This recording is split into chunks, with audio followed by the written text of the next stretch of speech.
जातीय जनगणना से फायदा क्या होगा? जातीय जनगणना होगा जिन लोगों के मन में लड्डू फूट रहा है, जो लोग ये सोच रहे हैं कि अच्छा हुआ कोर्ट ने रोक दिया, वो लोग निराश होंगे, उदास होंगे। बहुत जल्द बिहार विधानसभा का विशेष सत्र बुलाया जाएगा और वहां जो है फिर एक बिल लाया जाएगा और वहां से फिर कोर्ट का मामला, जैसे रास्ता बिल्ली काट देती है वैसे कोर्ट का मामला खत्म कर दिया जाएगा। ये जो लोग PIL लेकर गए थे वो नहीं चाहते हैं कि उन जातियों को अधिकार मिले जो हाशिए पर हैं, जो मार्जिनलाइज सेक्शन है वो, और कोर्ट में बैठे लोग जो हैं इनके विषय में बताने की आवश्यकता नहीं है। जो सिस्टम हमारे यहाँ जुडिशियरी का है वो सब लोग जानते हैं। 100 में 90 भाग उसी बिहार की धरती से जगदेव बाबू ने कहा था 190 भाग हमारा है। आज बात पूरी उल्टी है, 90 जज उन्हीं के हैं, उल्टे में 90 पदाधिकारी भी उन्हीं के हैं। लेकिन वो दिन अब लदेगा। नीतीश कुमार को जो लोग नजदीक से नहीं जानते हैं वो खुश हो रहे हैं, वो जश्न मना रहे हैं कि अच्छा हुआ कि अब जातीय जनगणना पर रोक लग गई। कल मैं टीवी चैनल में था, एक हमारे परम मित्र थे, खूब खुश होकर बोले देखा आप मेरे से बहस कर रहे थे जातीय जनगणना पर, मैं डिबेट में था और आप कह रहे थे होना चाहिए, अब हो गया ना, खत्म नहीं होगा। मैंने कहा आप नीतीश कुमार को नहीं जानते, मैं जानता हूं, मैं बिहार का हूं, मैं खूब जानता हूं। भाजपा के साथ रहकर भी भाजपा पर लगाम लगाने वाले नेता का नाम ही नीतीश कुमार है और नीतीश कुमार जातिगत जनगणना कराएंगे। करने से फायदा किसको है, नुकसान किसको है? नहीं, फायदा उनको है जो हाशिए पर हैं, फायदा उनको है जिनकी गिनती आज तक लोगों ने की ही नहीं। जिन जातियों का एक बड़ा समूह तो रहता है लेकिन लोग नहीं जानते हैं कि वो भी कहीं है क्या। तो आप जो पॉलिसी बनाएंगे, आप जब नीतियां बनाएंगे तो किसके बारे में बनाएंगे? अब तक तो जातिवाद फैलेगा। अच्छा, आपको प्रधानमंत्री बना दें जातिवाद नहीं फैलेगा, आपको मुख्यमंत्री बना दें जातिवाद नहीं फैलेगा, आपको DM SP बना दें, सचिव बना दें, आपको जज बना दें, आपको मालिक बना दें, कोई जातिवाद नहीं फैलेगा। और आपको हम बोले पाए लागू मालिक, तब भी जातिवाद नहीं फैलेगा। और हम कुर्सी पर बैठ जाएंगे, हमको जूते मार के आप उठा देंगे और हम कहेंगे नहीं ये मानवता के खिलाफ है, इंसानियत के खिलाफ है, हमें बराबरी का हक दो, तो ये जातिवाद फैलाना हो गया। कौन करेगा, मजदूरी कौन करेगा? सब SPA DM बनेगा, मेरिट है। तो साहब कांशीराम ने जो कहा था, काश के साहब कांशीराम आज जीवित होते तो वो चीज पूरा हो जाता और वो होगा। खेती कौन करेगा? कहाँ लिखा हुआ है? संविधान में लिखा है कि खेती जो है वो दलित ही करेगा, पिछड़ा ही करेगा। कौन, कहाँ पर लिखा हुआ भाई? वर्ण व्यवस्था में है, वर्ण व्यवस्था। फिर वही आगे ना, वही आप वर्ण व्यवस्था में। हम भारत संविधान से चलेगा कि मनुस्मृति से चलेगा? आप वर्ण साधु संत कह रहे हैं, इसीलिए ना पाए लागू पंडित जी खड़े रहते थे ना। हमारे माँ बाप, हमारे जो पूर्वज थे, उनकी हिम्मत, चप्पल पहनकर जूता पहनकर चलने की हिम्मत नहीं होती थी ना गली कूचे में। अब यही तो कलेजे पे सांप लौट रहा है कि जातिगत जनगणना होगा, सबको पता चल जाएगा, जिसकी जितनी संख्या भारी उसकी उतनी हिस्सेदारी का नारा लगने लगेगा, लोग अपना अधिकार मांगने लगेंगे, लोग सड़कों पर उतरने लगेंगे और इसी को लोग कह रहे हैं अराजकता फैल जाएगा। अरे क्यों अराजकता फैलेगा? जब इंसाफ दोगे, जब न्याय दोगे, जब अधिकार दोगे तो अराजकता कहां से आएगा? तुम जब उसके हक को दबाकर रखोगे तो अराजकता तो आएगा ही। किसी का अधिकार, कौन लोग दुश्मन है जाति जनगणना के? शंभू जी आप ऐसा सवाल करते हैं, कौन लोग? आपको बताने की जरूरत है कौन लोग दुश्मन है। अब देश को भी बताने की जरूरत नहीं है कौन लोग दुश्मन है। देश के लोगों को पता है कौन लोग चाहते हैं कि ये व्यवस्था बनी रहे, वर्ण व्यवस्था से किनका लाभ है ये सब लोग जानते हैं और संवैधानिक व्यवस्था से किनको नुकसान है, किनको परेशानी है वो भी लोग जानते हैं। लेकिन वो लोग सिर्फ ये नहीं जानते हैं कि यहाँ का वो पिछड़ा, वो दलित जिनको आपने सदियों से दबाकर रखा, अधिकार से वंचित रखा, वो जब गोलबंद होंगे तो आपकी मंशा वहीं पर धरी की धरी रह जाएगी। भाई भाई, सिख ईसाई, ये गंगा जमुना तहजीब वाला देश है, जातिवाद आप लोग फैला रहे हैं। नहीं, हम लोग हिंदू मुस्लिम भाई भाई कहते हैं। ब्राह्मण मुस्लिम, ब्राह्मण हिंदू भाई भाई, पिछड़ा मुस्लिम पिछड़ा हिंदू भाई भाई, दलित मुस्लिम दलित हिंदू भाई भाई, सब तो भाई भाई है, बराबर है ना भाई। दलित दलित है, एक समान माने चाहे कोई धाम। पिछड़ा पिछड़ा बांटना क्या, सब संविधान ने बांटा 340, 341, 342, अनुच्छेद 340 है ना भाई।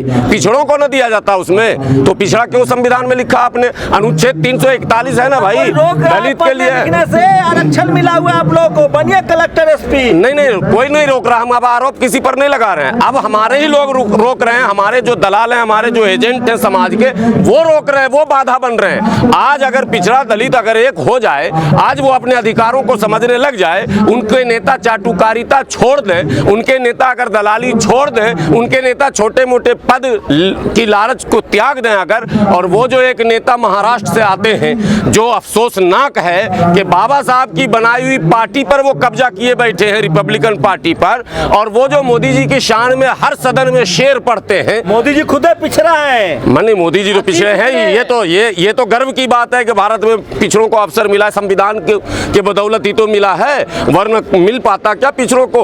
देवेगौड़ा बने थे कई, और चौधरी चरण सिंह बने थे। अरे आप लोग पिछड़ा, अगर पिछड़ा किसान, दलित, आदिवासी डीएम, पीएम, एसपी या सीएम बन जाएगा तो देश कौन चलाएगा? देश आप लोग मजबूत पिलर है, खेती बाड़ी मतलब आप मानते हैं कि एससी देश नहीं चला सकता है?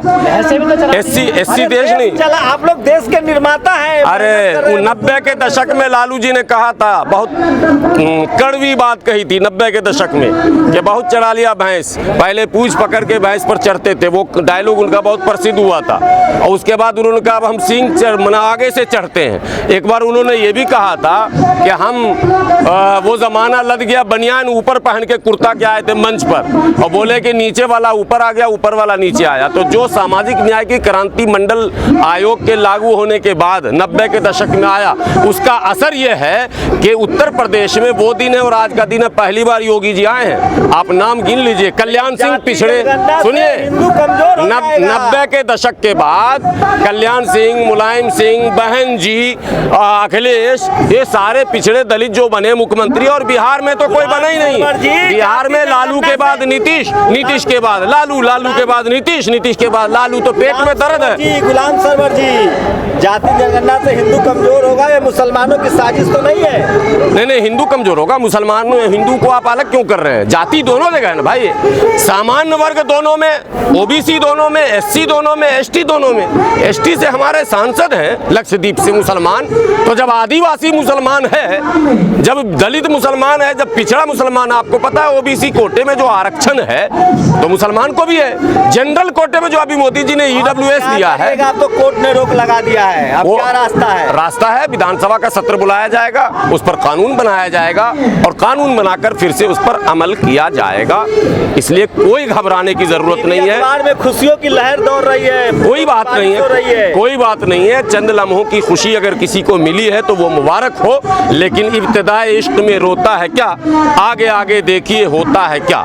इसलिए मुझे उम्मीद है कि जातिगत जनगणना होगा। बिहार की धरती ने कई इतिहास रचे हैं, बिहार की धरती ने कई इतिहास रचे हैं, एक इतिहास बिहार में और रचा जाएगा, और जातिगत जनगणना की शुरुआत। मोदी जी क्यों नहीं जाति जनगणना कराना चाहते? बीजेपी क्यों नहीं करवाना? ये हमसे पूछ रहे तो मोदी जी से पूछेगा ना, आप हमसे पूछिए, हम चाहते हैं कराना।